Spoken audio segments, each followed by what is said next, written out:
నిజమే, హైదరాబాద్ మహానగరంలో గట్టిగా వర్షం పడితే ఆ నీటికి ఎక్కడికెళ్లాలో తెలీదు. అందుకే రోడ్ల మీద ప్రవాహంలా పరుగులు తీస్తుంటుంది. నాడు కొండల్ని తవ్వి నాలాలను పూడ్చి చెరువులను కబ్జా పెట్టిన ఫలితం నేడు నగర ప్రజలు అనుభవిస్తున్నారు. శుక్రవారం నాడు కురిసిన భారీ వర్షానికి నగర ప్రజలు గజగజగా వణికిపోయారు. భయంకరమైన ట్రాఫిక్కుల్లో చిక్కుకొని వాహనాల్లో ఉన్న వాళ్ళు ఇంటికి వెళతామా లేదా అనే భయాందోళనలో పడిపోయారు. గట్టిగా వర్షం పడితే మొత్తం నగరమంతా నీట మునిగితే ఎలా అని ప్రజలందరూ తలలు పట్టుకుంటున్నారు. స్వతంత్రం వచ్చిన తరువాత ఇక నిజాం సంస్థానం భారతదేశంలో విలీనమైన తరువాత హైదరాబాద్ నగరం 3 కుంటలు 6 చెరువుల్లా విరాజిల్లేది. ఎక్కడ వర్షం నీరు అక్కడికి చేరి ప్రజలకు పుష్కలంగా భూగర్భ జలాలు అందేవి. 74 ఏళ్లలో జంట నగరాలను ఆక్రమించుకుంటూ పోయారు. ఎన్ని ప్రభుత్వాలు వచ్చినా ఎవడికి వాడు అందిన కాడికి దోచుకోవడమే గాని నగరాన్ని వరదల బారి నుంచి కాపాడే ప్రయత్నమే చేయలేదు. కానీ ఒక్క సీఎం మాత్రమే చేశారు. అతనే రేవంత్ రెడ్డి. జంట నగరాల్లో వరదల నుంచి కాపాడేందుకు హైడ్రాను ఏర్పాటు చేశారు. రంగనాథ్ అనే కమిషనర్ కూడా నియమించారు. ఈ ఏడాదిన్నరలో హైడ్రా అక్రమాలపై ఉక్కుపాదం మోపుతోంది.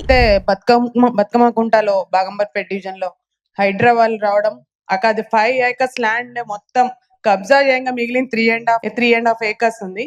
దాన్ని ఇప్పుడు లేక్ గడ్డి బతుకమ్మ కుంటను ఒక సుందరీకరణ చేస్తున్నారు. హైడ్రా వాళ్ళకు కూడా నేను చాలా మంచి మన రేవంత్ రెడ్డి గారు ప్రభుత్వం వచ్చిన తర్వాత చాలా మంచిగా అవడం ఉంది.